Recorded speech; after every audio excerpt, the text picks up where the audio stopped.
అబ్దుల్లాపూర్ మెట్కి సంబంధించిన 412 ఎకరాలకు సంబంధించిన వివాదం ఏంటి అసలు?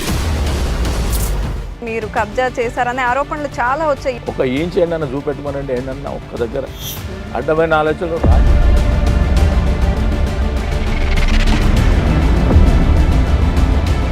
ఇండోనేషియాలో మీరు గోల్డ్ మైన్స్ కి సంబంధించి అసలు పెట్టుబడులు అలాంటి బిజినెస్ మీకు ఒక్కడు మాట్లాడతాడు, ఇంకెవరన్నా మాట్లాడతాడా? ఛాలెంజ్ చేసి చెప్తాను నేను.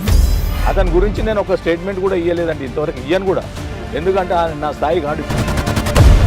కర్ణాటక ఎన్నికల ఫలితాలు చూసుకుని కాంగ్రెస్ అనూహ్యంగా ఒక్కసారిగా కాస్త ముందుకెళ్ళింది అనడం కాకుండా కొంచెం దూకింది ముందుకి అని చెప్పొచ్చు. అంటే వాళ్ళ ఆలోచనలు కానీ వాళ్ళ కాన్ఫిడెన్స్ని కానీ చూస్తే మీకేమనిపిస్తుంది? ఆ వ్యవస్థ అంతా కూడా చండాల వ్యవస్థ. కాంగ్రెస్ నాకు తెలుసమ్మా. రేవంత్ రెడ్డి గారి విషయంలో మీరు ఆయన్ను సీనియర్లే రాళ్లతో కొట్టి పంపించేస్తారు, ఇలాంటి మాటలు మాట్లాడకూడదు అని వార్నింగ్ ఇచ్చారు.